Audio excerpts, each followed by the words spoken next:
Oh, hey, by now you probably know that Mythic Bastionland is written by Chris McDowell and has amazing art by Alex Sorensen, and that The Smiling Fox is a fan-made project by three random nerds.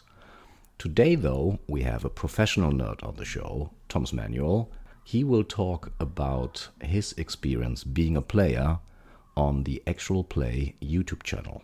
If you're coming from a more OSR background like me, where story is an emergent property that organically comes out of random rolls and player decisions, you will be intrigued by Thomas's storytelling approach. But whether you prefer emergent story or storytelling, always remember, don't trust the smiling fox.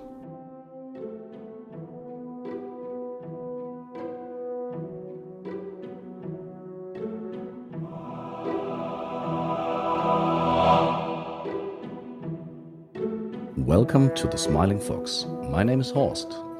I am Brian. And hey, I'm William. And today we would like to talk about improvisation, emergent story, and I couldn't imagine a better guest. For today we have a prolific podcaster with the Yes Indeed podcast, a renowned journalist with the online magazine Rascal, and the editor of probably the best role-playing newsletter out there called the Indie RPG Newsletter. Welcome, Thomas Manuel. Wow, I appreciate that, Horst. Thank you. I'm excited to talk. The first thing we would like to talk to you about is your experience with Mythic Bastionland, obviously. And you had a pretty interesting setup. Can you talk about that? I'm not actually the kind of person that might have picked up and played Mythic Bastionland by myself, right? Like I'm not an OSR person. I don't, that's the community or space I think this game comes out of. And while I really enjoy reading about it, I love the ideas that come out of that space. I don't play in that play style. But yeah, I was invited to a game, I think after Quinn's made that video review on Quinn's Quest, I think, and there was a lot of like buzz around Mythic Bastionland. I was invited to a game by Judd Kalman, who is a friend of mine, and we've been talking about playing a game together, and he was like, I'll run this. And Judd is somebody who, has been running games for a very long time, really loves like Cairn and like into the art and stuff like that. He hacks them. He has opinions of what kind of D&D he wants and stuff like that. So he said he'd run the game for me, invited me, and then we had a second player, Jay Brown, who is a podcaster and he writes a newsletter as well called Play Fearless. And he's somebody I've played with before. Jay ran a game of Legacy: A Life Among the Ruins for me, which was such a great game. Yeah, so that was pretty cool. It was one GM, two players. And we did 3 sessions, then took a break and time skipped, created new characters and played 3 more sessions. And that was also interesting. Yeah. But you also started as mature characters, is that right? It's that thing of like starting the game out and Judd was like, what do you want to do? And we were like, what's the thing that we're not supposed to do? Like, let's start as rulers. I always think of starting as young knights to be the default. Is there anything in the book that suggests that? Or is it just the first in the list, I guess? Chris McDowell his prose is so spare, like he would not waste the words in telling you, which one he assumed you would take. And starting as mature knights, that meant that you had to be included kind of in the realm creation process to some degree. We discussed before we got on to that first session that we were going to play these. Yeah, I'm not sure that if the term in the book is rulers, but yeah, we decided we were going to do that. And then Judd made the kingdom by himself. He made the map. And I think he did that primarily because he wanted to pick the myths that were in play. He didn't roll them randomly. He read through and he was like, I'm excited by these six. And this is something I want to talk about. And he did a really interesting thing with those myths where they were very specifically tied to the characters that we made, in a way that I don't think the game assumes.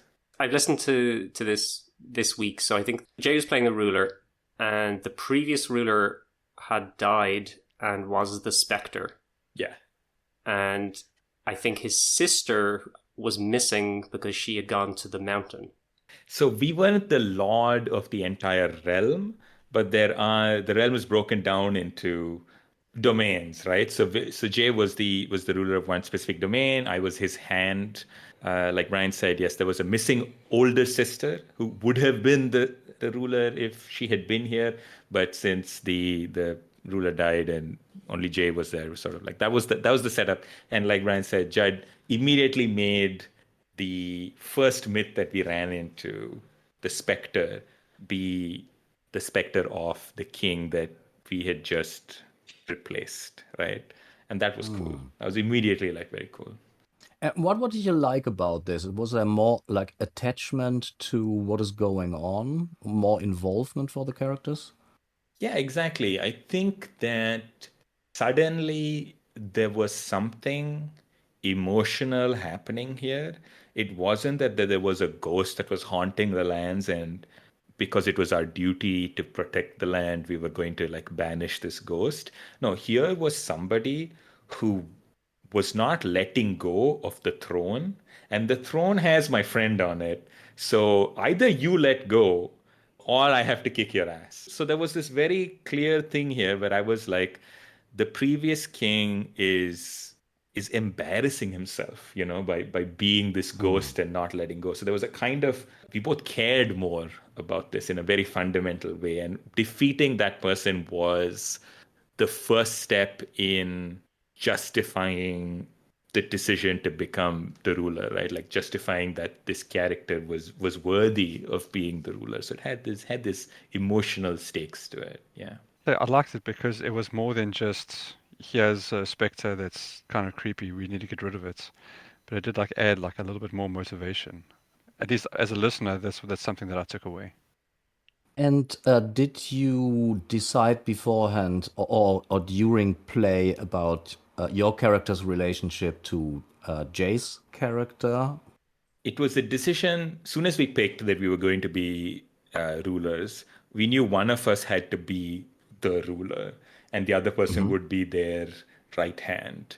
And this is one of those things where I'm like, I would rather be the person being the right hand, and I was really happy to be that person because that gives me such a clear picture of what I want to do, which is not usurp them or something like that, but rather I get to be the guy that's saying like, hey, let me handle this. Like just be like, listen, like, any problem, I step in first. I have a very clear sense of like what my job is, and it's to keep this guy safe. And then in the first session, he died. So, that's. When you play games in general, do you like playing supporting characters? It's not about supporting or leading or anything like that, because I think when you say things like that, people start thinking that this is about spotlight or importance or anything like that. The thing here is that I like having a clear relationship, right? Like I like knowing how I feel about somebody else and that giving me like a sense of what to do in a scene, because otherwise I have to just kind of decide it, right? I have to be out of nowhere, be like, what do I think about this? Like, and having a kind of clear relationship of being like, I really love this person or I really hate this person. Like that's easy and that's nice. And so that's kind of what I like to do. So that I think one of the nice things about this game, again, is that like if you lean into the sort of like romantic fantasy about knights, then you can all kind of really, really support each other. In the first time we were leaning into the more classical thing of like we love each other, we love this realm, like we are noble and we have these ethics, and that was great. Yeah. I think that there's also an element, at least hinted in the book, that as soon as you have a domain, if you rule over a holding, it will be some kind of disaster management in a almost soap opera way, where you have all these courtiers vying for your attention with different agendas. But I have another question, Thomas, about the knight that you rolled the knight classic. We rolled, yeah. And how different was that from, let's say, PBTA playbook? Was that cool, or would you rather had picked something? I am the kind of person that even if I was playing a PBTA game, I would be happy to roll and play randomly. I'm very happy with random. I'm very happy with improvisation. And so I loved rolling the night. It felt very similar to a PBTA playbook. Like in that sense, it felt like I was getting like a specific character, you know what I mean? Like rather than like a class or an archetype, and then I have to decide who this person is or something like that. It felt like I was getting the knight, right? And I love that kind of stuff. Do you remember what you had to roll for your night? Like, did this give you some more flavor for the I night? don't think so. Like I don't know if this is like a controversial like opinion or something, but almost nothing on that little sheet is load bearing or important, or I don't even know if it really helped me. Like the big thing that helps you is just the words, maybe the little poem, the picture. Sometimes the ability is very flavorful.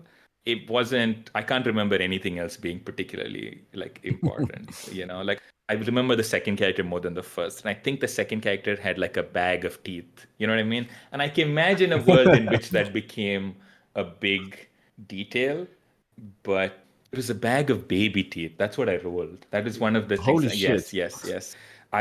That might have been my first character actually, because I think the second one had skin of something. But yeah, I can't remember whether I did anything with that first character's like choice there. The thing that's useful is just the description of the night. I listened to your interview with Prismatic Wastelands, F.W. Smith. We were talking briefly about what makes a good player.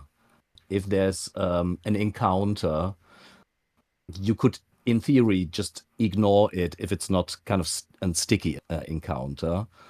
And you said something like, hold on a minute, a good player doesn't just ignore the manic street preacher on the street corner. They would engage with it. Yeah. Is that something like being proactive, being interested in the world? There is a thing that happens when you first start playing role-playing games, and you might get the wrong idea that what you do is to play a character, and then you have to think, what would my character do? Be like honest to that, this very like theatrical way. And this doesn't happen to everybody, but it can happen to some people, right?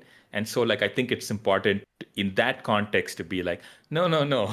If the GM describes something and like it is good play to like engage with it. But at the same time, I think after you've played a lot, you do get to a stage where you're like, you can tell the difference between here's the thing the GM is saying and I can engage with it or I can't, and you can have that sort of like a relationship. It's almost like good play is making a character that would engage, right? Again, a very common piece of advice, I think, to new players. Yeah. Because I GM a lot more than I play, I am often, when I'm playing in a game, I will sometimes stop and think, what's the GM trying to do? Or is there something that maybe that they're worried about, that things aren't going in the way? I'll try and put myself in their shoes, and I might occasionally steer things in a way that I think, not what they want to do, but if I feel like something's being closed off, that maybe they want to remain open, I might try and engage with that. But I'm sure there's many situations in which, like, I'm sure the majority of the situations are situations in which you're not trying to read the GM's mind in any way, right? Like, Yeah. So then in which case, like, which one do you think you're doing? Do you think you're going like, who is my character and how would they respond to this? Or are you like, what would be interesting to happen here? Or are you like, hey, I've never done that before. What happens if I do that? It's probably more the first. Okay. I think it's probably having some kind of character motivation and Yeah. building from that. I think for me, I don't know, maybe a blend of the two, because I try and play a character, but you got to play it in a way that others can respond to it. I think that in our play-by Yeah. post, my goal in at least 80% of the posts have been that either someone is going to read this and be like, oh, that's interesting to know, or read it and then have an immediate reaction of what's either the GM has the world react to it, or the player has something that they can say in return. Okay. When I'm playing, I'm somewhat actively trying to do that, where it's like the character itself is so thick that there's something that someone else can bounce off of. I was asking what is a good player, and I think a good player is trying to draw in other player characters and try to create some kind of relationships. We knew that the player experience would be a topic for today's episode. I ran for the last 2 weeks a playbar post of Mythic Bastionland, so I think Brian and William could be players for the first time. Yeah, that's my first time being GM'd. I have played with myself as well, but rolling a night and having that experience, first time doing that. So it was interesting to hear the discussion there about what do you get when you roll a night, what's on that page, and how much motivation does that give you with what comes next. Like for me, I rolled the true night, which I think is one of the ones which is, it's very easy to say this is a person who cares about truth and will get really annoyed about anyone lying, and that's enough to play for a session without thinking any more deeply about who this person is. You rolled that night where it's kind of obvious what to do. And then I rolled the Weaver night where I didn't really look at their abilities and properties that much, but the art is somewhat jester styled. Running off that, just vibes only, I'm like, wanted to make my character a bit more of like a fool, somewhat difficult to deal with. Wasn't inspired by much of the text at all. I think the Weaver Knight has the ability to swap an item that they have in their hand with a similar item that they see, which is pretty powerful when you're using it creatively. Yeah, I think I rolled the Key Knight the first time I played, and I don't know whether I used the Key Knight's ability, which is sort of the Blades in the Dark ability of being once per day just declaring that you have a common item. Just pull it out of my backpack. Here it is. But, that's just never came up. It happens. The first time I read that night, I thought it'd be like the perfect Reddit user. It's like, actually, I do have one of those. So maybe we can talk a little bit more about the player experience. Yeah. Did you adjust your play style to Mythic Bastionland, or did you adjust it to the table culture with Jay and Judd? Or is it like you approach every game kind of in the same mode?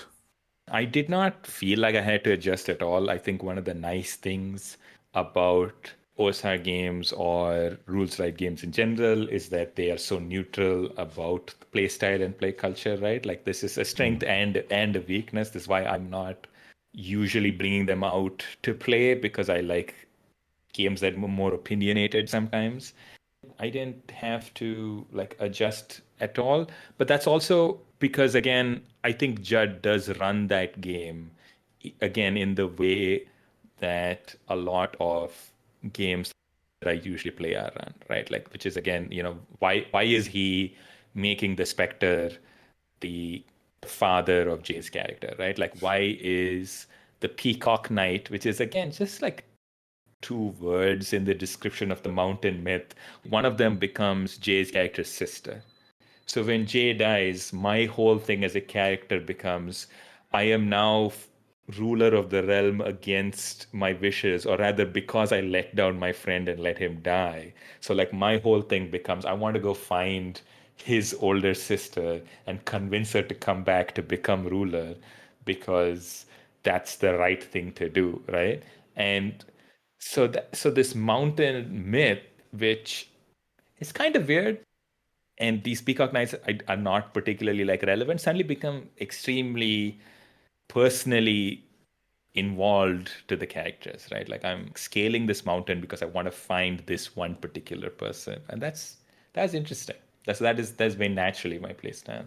So what Judd did is have the players be especially interested Yeah. in the cast of the myth.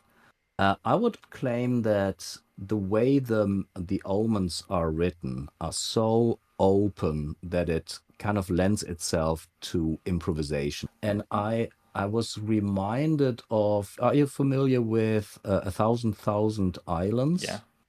Because if you read these adventures or setting/adventures, they have the same kind of very broad strokes. They're so open. You have to improvise. There's no other way. Do you see like a parallel between the writing of Chris McDowell and of Zedek Zenu? Yeah, I think ZXU is a very good writer for sure, and one of the best prose writers working in RPGs right now.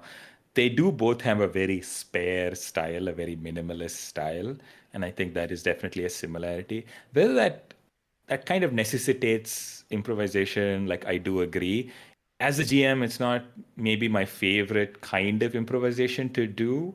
I was not excited about running Mythic Bastionland actually, because I was like, it's in terms of like an exploration game, in terms of like a hex crawl game, I wasn't quite sure what was going to be really fun about it. I don't have any connection to knights. Okay, this is also an important thing to say, like in the sense that there's no emotional reaction to me. I'm not like, oh, let's tell a knight story. Like I don't know what a knight story is. And when Judd ran it, I was like, oh, you can do this? You know what I mean? Like that was my reaction. I was like, whoa, you can make this game feel like not only that it's extremely responsive to what we are doing, but that like we feel like big parts of it, right? I feels like my character has a history in this world and feels very connected to this world, right? I'm not treating it in some instrumental way. I'm not exploring it for the sake of just seeing what's there or like acquiring an object or anything like that. Like I care about it. And I was like, that's cool. Like that was a kind of revelation to me when Jed ran. And as soon as I saw that, I was like, oh, cool. Now I can run this game too, and I think I can figure out what I would have fun with. But yeah, going back to why I don't particularly have this night fantasy or anything like that, there was this moment that happened in the game where Judd introduced this myth. I think they're called the Order, and the Order came in, and they're a very good kind of character to introduce into any story, which is that we're knights, but we're better knights. I think the knight thing, I think different people think of it differently. One of the most common things I see people comment on it, trying to get people interested in the game, is they mention the movie The Green Knight, which I haven't seen, so I don't know how helpful that is. But I think in reality and in the game, there's the idea of what a knight is supposed to be and what a knight actually is. So you have this aspirational thing of the knight is honorable and trying to do the right thing. But if you look through, the passions of the knights in the game, their passion could be they like to bring up an uncomfortable topic in conversation, or they like to take credit for something they didn't do. They're not the perfect knights that, they are maybe aspiring to be. I think that's interesting because it gives people anything which steers players in a way where they have something they are aspiring to do or trying to achieve, but also something that's pulling them back. That is a flaw or something grounding them. I think is quite interesting. Yeah, the Dove Knight is described as very naive and kind of youthful, and they are revengeful. Their passion is that they have to, take revenge on someone, and that tension is really cool. I think it's picking up a thread that we discussed a little bit earlier about the idea of things coming up in the game and players maybe don't engage with them or not. And also on that topic of the sparseness of the writing, I think sometimes people read through the myths and they look at the omens and they read the omen as saying, this is a story. It has a beginning and it has an end. And the story will happen regardless of what a player does. And for someone who's planning to run the game, there's a fear that all you're doing is telling the players, oh, this thing is happening. There's a mountain in the realm now. And now the mountain is gone. And some people were creeped out by the mountain. I think potential referees are scared that you present this to players and they just say, okay, well, we're just extras in this story. So I'm curious from the player perspective.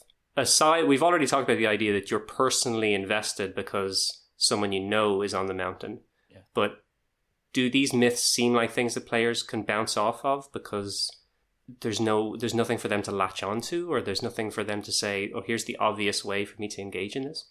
And that is like a spectrum across these myths, right? Some of them are very clearly like, here's a bad thing, stop it. And some of them are a bit more ambiguous. And some of them like even more neutral, almost. Not even neutral. Like I'm pretty sure in the first game, we teamed up with the myth to defeat the Lord of the Realm. Playing now, I see these myths differently than I did when I read the book, which is like, oh, like some of this can just be color, right? Like some of this can just be like, this is how the world is. And that's interesting. And we don't have to worry too much about like making all 6 the most immediate threat, right? Where you see it and you're like, I need to go handle this because my job is handling things. There's a spill in the supermarket, I have to mop it up. Like that kind of, oh, the GM is just giving me jobs to do. That is a thing that I could have fallen into. Like as a GM, I could have been like, look at all of these problems. Like I'm gonna just, which one are you going to handle? You have to handle them all. Whereas this thing of like, oh no, like the world is just mysterious. And we'll play through some of these out depending on which omens come up. But otherwise, it can just be mysterious. It can just be a facet of the world that there's a glade with 3 hunters in them. And that never has to escalate past that. It never has to become the problem it could be. Similar to, there was this myth called The Child, and that was great color, and we never proceeded with it. But it was so cool that it was happening in the background, right? Like, and that was good. Again, that I think really contributed to this feeling of, hey, there is a world here, and it is not just a world of problems. From my perspective, it's almost like story prompts that something is happening, and now we want to see how the knights react to it. I don't know, emotionally, interpersonally, rather than here is a problem or an obstacle that you have to overcome. I think the first, I don't know, forest myth omen is they are just birds falling from the sky, and they were singing, and now they're on the floor and their heartbeat is really fast and they sing. That is not an obstacle. You can just walk past these birds. Yeah, I think that's the kind of thing. Like that feels like a very standard sort of like, again, this is not a criticism of the book, but this is an omen of like a bad thing is happening here. Like care about it, right? Like care about it. And I think as a good player, you're supposed to look at that and go like, I need to figure out what's going wrong. Like the birds are dying. Like that's good. Like I do think that's the standard thing. I guess the interesting thing is there are all these other things that can be. And as a GM, I would, if I ran this game, be picking the myths or like roll the myths and see like, oh, like, do I have a mix of stuff that where some of it feels like the world is just weirder than I imagined rather than here's a bad thing, get to the bottom of it. The mountain, for example, is like a very weird myth. I think you resolve the mountain by getting to the top of it. There are no rules or there's no real way for you to make climbing that mountain particularly like interesting. Like the myth is just, again, those omens, right? It doesn't say you're climbing a whole mountain. What do you do when you climb this mountain, right? And that's the thing, right? When we played it, we had a couple of scenes where we met NPCs, and then Judge just described us getting to the top of the mountain. Like that was it. It was not particularly interesting to spend a whole session talking about how hard it was to get to the top of the mountain. The interesting thing was getting to the top, and we just got there. And that's nice as well. I would have never have picked the mountain because I would have felt this challenge of like, how do I make them feel they earned climbing to the top or whatever, and I would have overthought that. So I'm glad that in play it was actually fine. But it's almost like, to me, that it has a very story-like element to it. Because if you're writing a story and your main characters are knights climbing up a mountain, there is a story where climbing up the mountain itself is the struggle, and every step, every chapter is them getting, a little bit higher and a little bit higher. I find the more, I guess, romantic Arthurian version is also like you're on the mountain and halfway up you have an encounter with someone and the next thing is you guys are at the top, and then something epic happens. So I do think like something like this is really good for leaning into that kind of, again, the more romantic nightly stories. I think that's a big thing in Mythic Bastionland is you see that it's a hex crawl game and that it has procedures for dealing with movement or travel. And then you might expect that everything will be very incremental and you'll get here and you'll explore this and you come across that boundary. But the story elements of it are a little bit more episodic. Sometimes there's a climax moment and it just makes sense just to jump to that rather than to say, now we'll do 3 days of wandering through the wilderness before you get to this thing that we all want to get to. And that is a very story game kind of thing to do, right? And that's what I'm trying to say. Like, I imagine some people would be deeply unhappy with having a mountain be the myth and to have no challenge to overcome in terms of getting to the mountain, right? Like, I don't want to speak for that person. I can't imagine, their problems and like talk to them. I can be like, yeah, I think it's an interesting thing about Mythic Bastion that it works great in this mode. I think that's also one of those things where if you as a referee understand your players at the table and that they would be more interested in a challenge to get to the top, that the sight system is quite a decent way to come up with some, there are different paths to get up and different challenges you meet along the way. And in that sense, you can essentially, but you can have more of like a challenge to get to the top. So I think it's a good advice to read the table to see what kind of play style would your players prefer. And if they are more challenge based, then maybe either pick myths that present a challenge, an obvious one, or if you randomly roll them, make them more challenging by maybe including sides.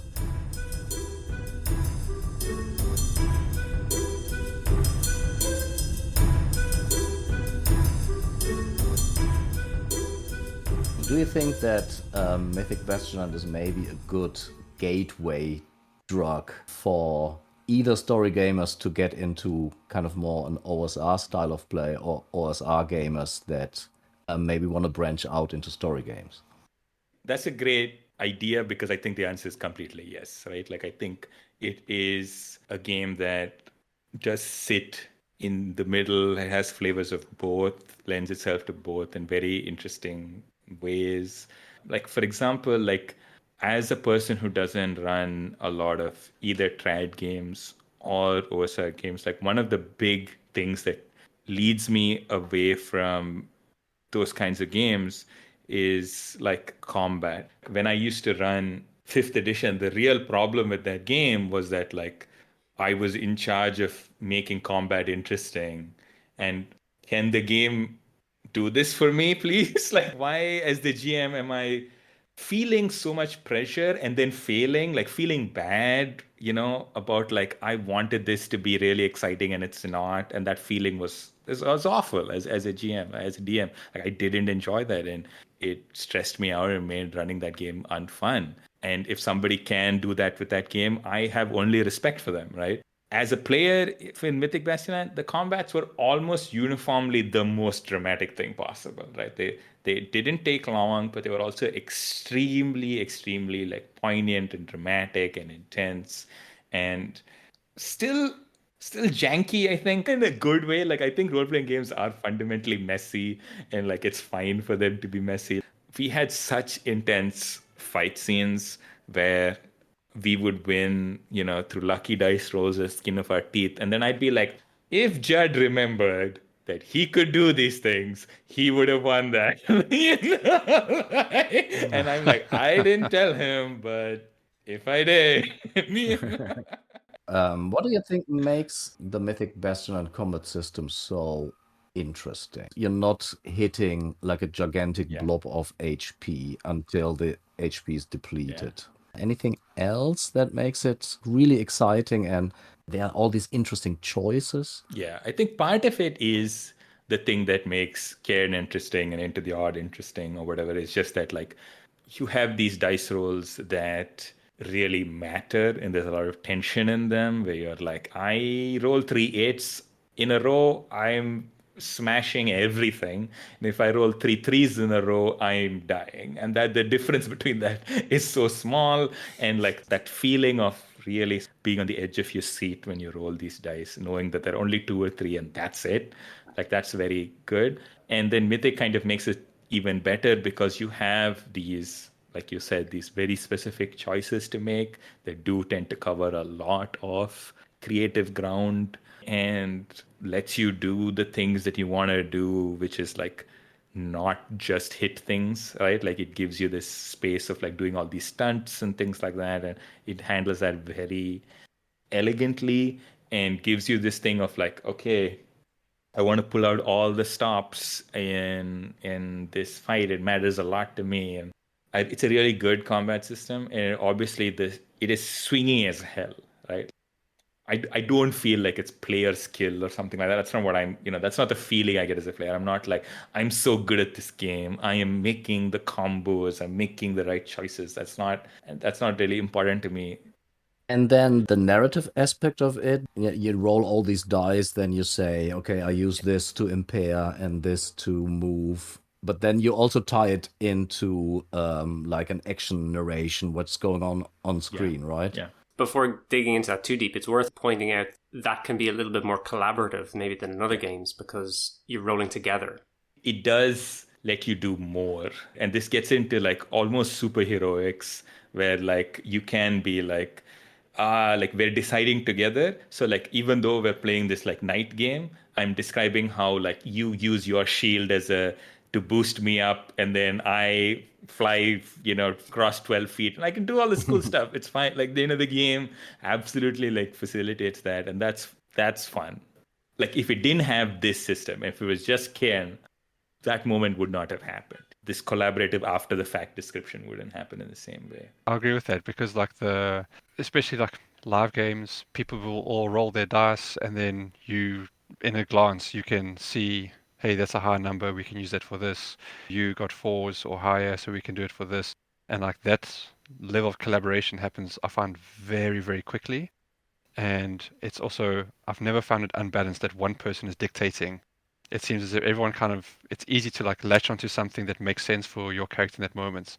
Yeah, just the earlier discussion about, to some extent, what is a knight? And one of the answers that it's offered here is a knight is someone who can do feats. It is a little bit like being a superhero, that you can say, I'm going to smite now, and this is not something an average person can do. And there's no real explanation. I've had in my campaign the experience of a squire becoming a knight.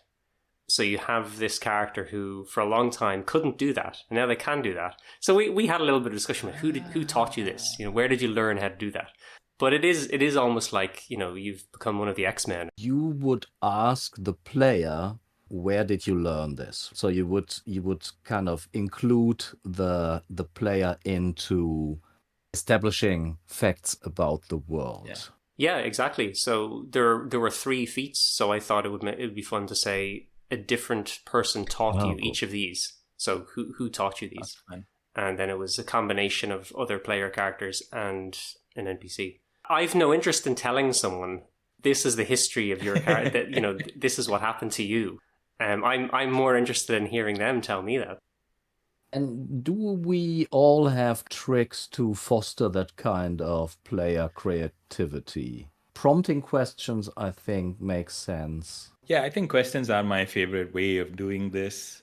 As a GM, it's one of my favorite things to do is to come up with like a good question to ask them, which both gives me something and gives them something. Like in this situation that Brian was describing, I might be very specific, right? I might be like, you entered a tournament, last year where you saw someone smite and then you were like, I need to learn that. So who do you learn it from? That kind of, I might give them, I might do more than somebody else might do.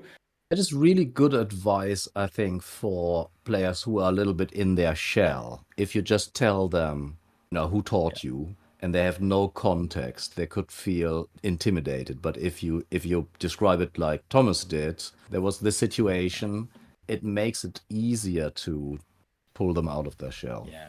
That makes a lot of sense. I struggle sometimes getting players to engage in that manner.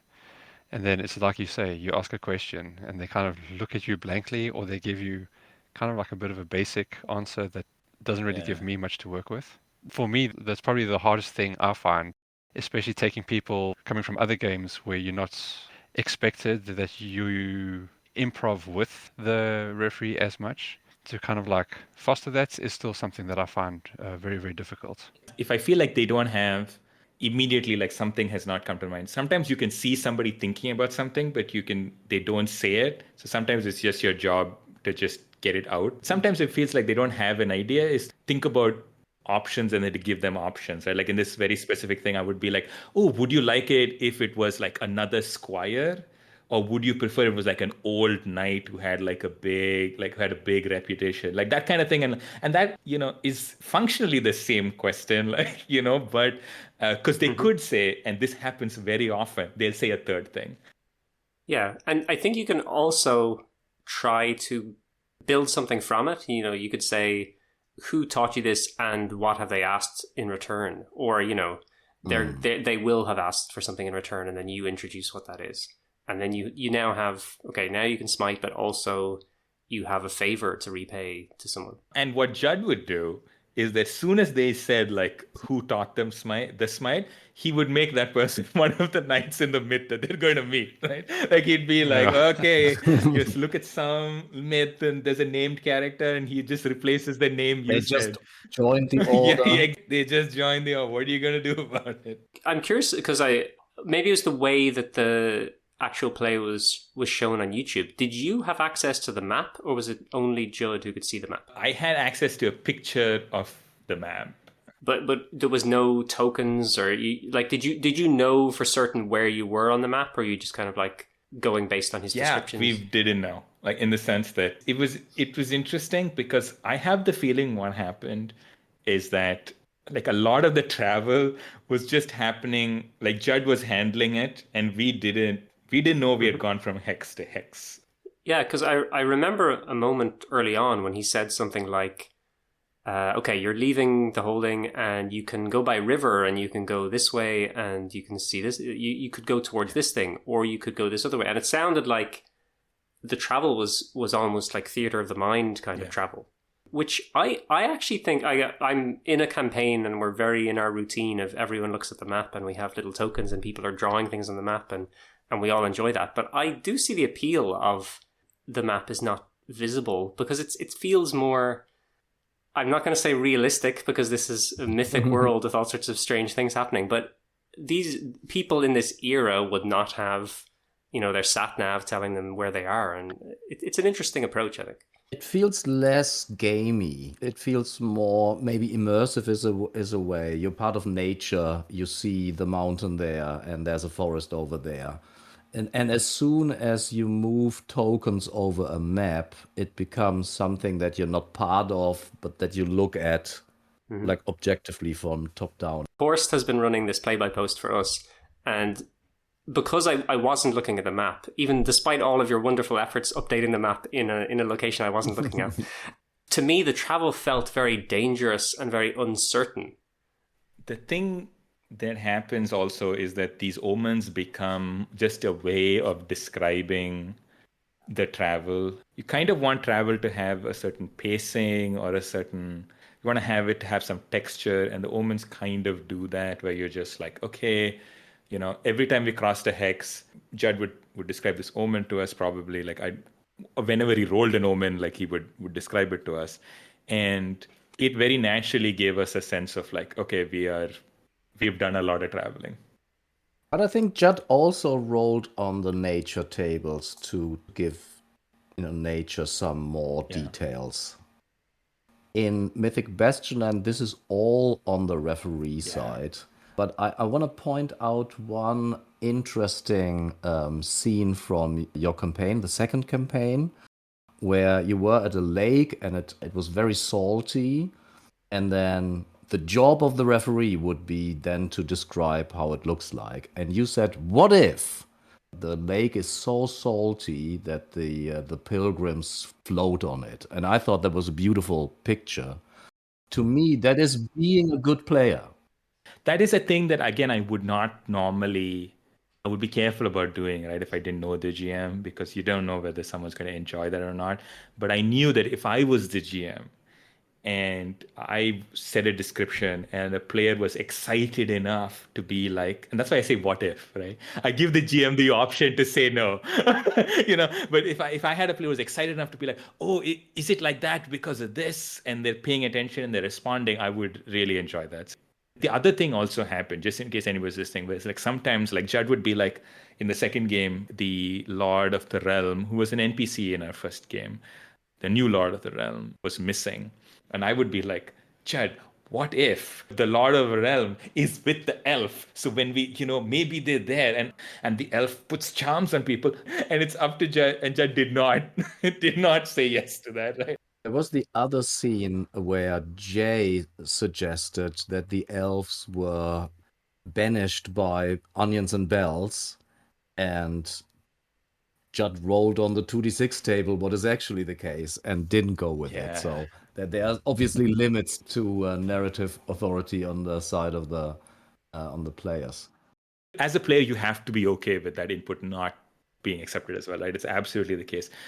This technique did give us probably one of the coolest moments in our second game, where after we defeated the elf, Judd was like, okay, like, what do you want to do? And Jay, in character, sort of proposed to the elf, what if we meet every year and we do this as a ceremonial ritual, and blood will be spilled and the seasons will happen? And it was a really like beautiful, mythic, poetic thing to be like, we've just had this battle that almost killed us, and now every year somebody from each side will come here and recreate it ritualistically. I think that there are other ways to kind of integrate players into establishing facts about the world. So what I do is, especially if I don't have the energy to improvise all the time, during travels I roll the spark tables and I just tell the players the results, and then they have to describe how cool it looks. Very often their description are just 10 times better than anything I could have come up with. Also because at some stage as the referee you are getting a bit tired, and activating the players like that is pretty cool. This is suggesting a question to me. We already asked, could this game help someone expand their experience into OSR or story games, depending on what their background is? Do you think this is a good game for someone who's only ever been a player to play this and then think, oh, maybe I could run a game? I think any game could do that, depending on how you run it, like in the sense that this game doesn't specifically create opportunities for players to narrate or describe things. These are all like GM techniques that we've talked about, right? So like, but yeah, I think one of the benefits of techniques like this, which is like, here's the prompt I got, what's the weather looking like that stuff is definitely, as a technique, is great. As GMs, why do you want to hoard all the creativity for yourself, and also because it is, like Horst said, like exhausting sometimes to improvise for 3 hours straight. When we were talking earlier about players feeling like they can either engage with something or not, or feeling pressured, one of the things I've heard from a player in the past is that they felt that they had to do a thing because they assumed I had done a lot of preparation and that the preparation would be wasted if they didn't. This little kid ran up and tried to steal some food for them and ran away, and they thought, well, clearly he's got a whole background and we've got to go chase after him, even though I don't care that he's taken my sandwich. And for him, it felt like, now I've got this chore because we were in the middle of something else. But I think if you let people see behind the screen a little bit and say, I rolled thief boy and that thing happened. It's not my like secret storyline that you have to explore. This is the exact opposite of the thing, right? I said like people come in with certain assumptions. Like one assumption is they like think they have to be true to their character's thing, and the other assumption is they think they have to do whatever the GM wants because otherwise they're being mean to them or they're doing bad. So like these are both traps on like either side. Brian, you asked the question, is Mythic Bastionland a good game for a first-time referee? And there is definitely super good refereeing advice all over the book. I'm not sure that if you are in the game and you have to run it, that you can, have all these good advice in your head. But it is there if you need it. I think Mythic Bastion is probably a difficult game for a first-time GM because there's a lot of improvisation on the side of the referee. So I would probably pick a game that has a bit more procedures that you can rely on. I think prepping, for example, is for new GMs a way to make the stress smaller. It probably gives you a good feeling that you can fall back on your prep, whereas Mythic Bastionland doesn't have that. Maybe Karen might be a better starting point, and then make a quick shift after having enough experience to Mythic Bastionland might be a better route. I think there are, I don't know, techniques, skills that you develop over time that make running Mythic Bastionland so much easier, because otherwise you're improving for 3 hours in aspects that you're unfamiliar, I guess. And I think that might be quite difficult.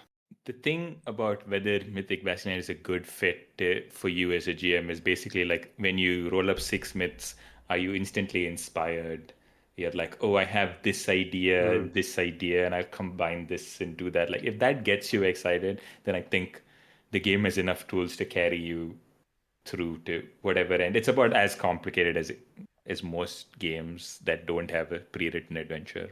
Yeah, that has to hook you, right? Like, you have to have those ideas. So like the real test is you have to roll up 6 myths, and if you have inspiration, then it's a green light, and if you have abject fear, then it's a red light. That's a nice way to put it. I mean, Thomas, what's out of the games of Mythic Bastionland you've played now, what moments is probably your favorites if I was to like try and sell the game on someone new? this is a game where you can have a duel between 2 characters and it will be extremely exciting. And you can die or you could win. And either way, it will be dramatic and fun. And you don't have to do anything as the GM to make that happen. You just need to play the game, right? You don't need to do any smoke and mirrors. You don't need to have run 1,000 games. Just play the game and the duel will be good. I second that. I had jousting tournaments that were amazing, and I had 2 duels with the elf and with a rival knight, and these were very memorable, very cinematic moments. I wanted to talk about the spotlight sharing. I don't think that if you have 2 players, that it's much of a concern that one will hog the spotlight too much. Was that a conscious decision to just have 2 players, or was that more like organizational thing? It was Judd's idea to run for 2 players. And I think that is because when Judd runs online, that's his preferred dynamic. I'm also now of that opinion that like when you run online, fewer players, the better. And it's not a fun thing to do sometimes because I'll be running a game for 3 players and one of them will be like, can I invite this other person in? And I have to be like, maybe don't. Yeah, it's hard to balance spotlight. It's hard to get as much done. Brian and William, do you have like a favorite number of players when you run? 2, hands down. 2 players, okay. I find I get much more done. The game is much more threatening. You have this kind of like buddy cop dynamic, I guess. When there's just the 2 of you, you need to make a decision. It's like, hey, we're going there? Yeah, we're going there? Okay, we're heading out. There's just certain things like that I find 2 is the games that I've played, the tightest ones are with 2 players. I really enjoy 3 as well. And then 4 is the most I'll do. My campaign is with 3 players. And there have been times when 1 player isn't available, so we play with 2. I feel like there have been many occasions came out because of that. They're maybe a little bit less likely to do anything too dangerous. So you get some more kind of like character-driven interactions and investigations and things like that. But now we're at the point that no one wants to miss a session. So if someone can't show up, we play something else. And it's always 3 now. So the 2-player days are behind me for the moment. Yeah, if I was to really phrase it in the most persuasive way possible, I'd say that if you run a game with 1 GM and 2 players, the relationship between those 2 characters becomes the main character of the story in many ways.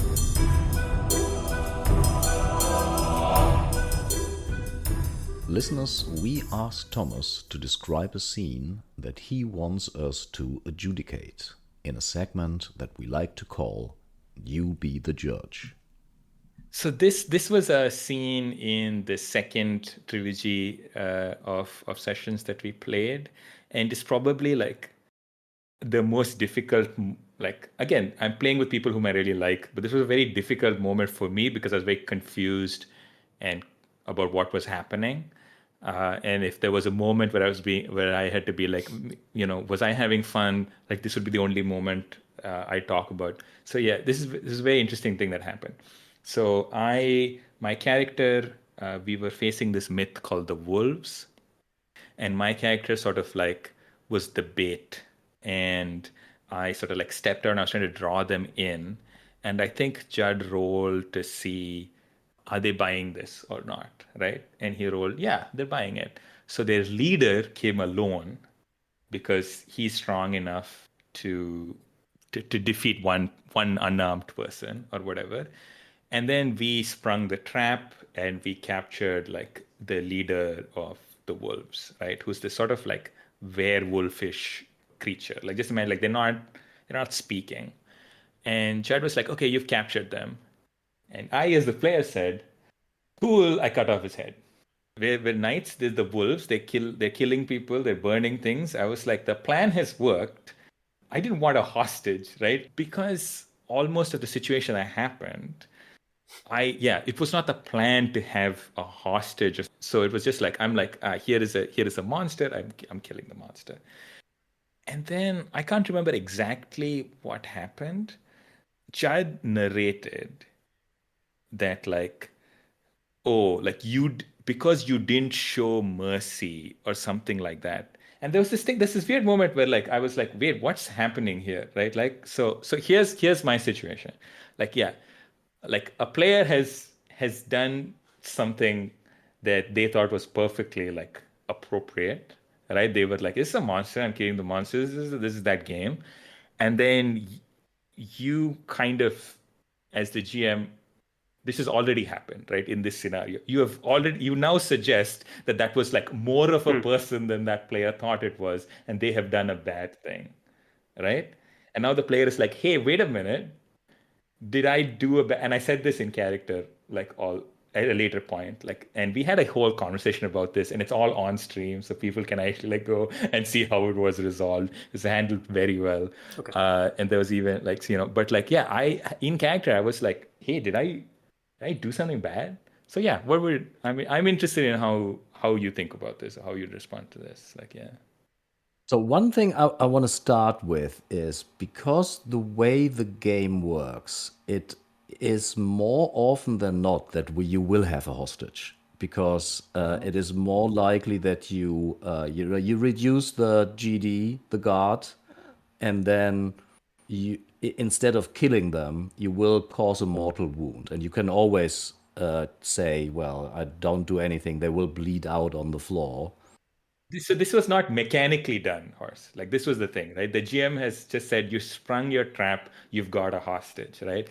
I do understand. You just said I will chop his head off. There's no mechanical role involved.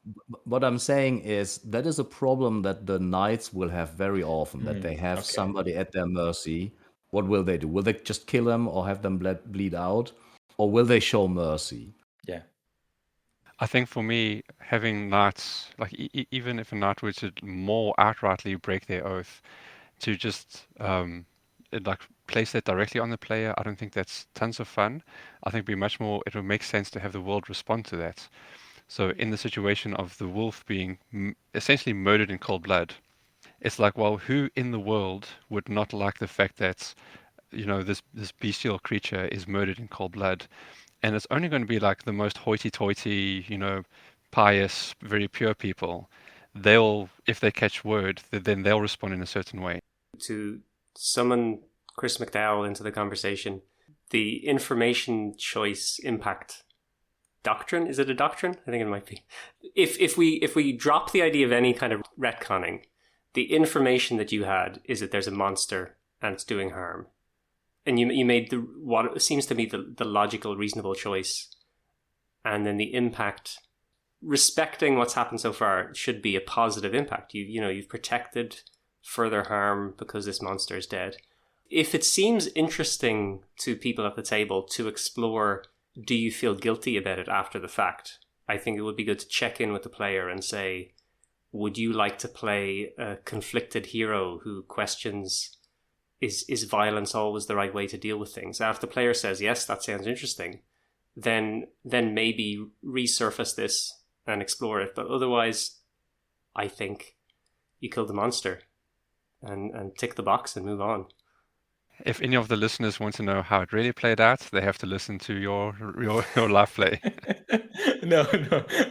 Just for the sake of people who don't want to spend 6 hours finding the answer to this question, I will say that my worry, again, as a player, is my GM judging me. Right now, that's my real concern, a very psychological level. Is like, are the other players at the table, do they think I did a bad thing? At the end of the session, we had a conversation about it, and it was all clear. The judge was like, no, like that's like, I'm not thinking anything, and all of that stuff. I think to go even further, to convey to me that like that wasn't like I as a person had not done a bad thing. Judd had a scene in the next session where I think we were setting up camp at night. And then we were visited by the ghost of that wolf. One of the recurring themes of the campaign so far had been like the underworld and these beings that are some sort of like gatekeepers of the underworld or whatever. So and one of them had brought the soul of this wolf, and they were like, I can't remember exactly what they said, but it was something like, we're both warriors or whatever. But it was a kind of beautiful moment for me. Like I was not expecting it, but I had this moment where my character was like, I can reflect that sort of like respect to you, because again, this wolf till this moment could not speak, right? Like this was not a speaking thing, so I'm being able to speak to it for the first time. And it says, we're all like, that was all fair in the world and the way we operate. And I got to say, and I will see you soon again, like in the underworld. Like that was the kind of sentiment of like, listen, like, like I killed you and then soon I will die and I will join you and then we'll be equals. This is a very temporary, kind of like moment in which like I have killed you will be the truth of the world right now. It was very cool. It was very cool. Absolutely unnecessary. Like I was completely at peace, but we still got this like cool moment. Yeah. Maybe years from now, when you look back on this, you may not remember anything about Mythic Bastionland, but you might remember that you killed this wolf and then his spirit came back to you. Yeah. It is a standout moment for me, for sure. All right, listeners, when you will be playing Mythic Bastionland, there will be many of these standout moments. I thank Thomas for his time, and I hope to see you all next time. Bye. Bye-bye. Bye.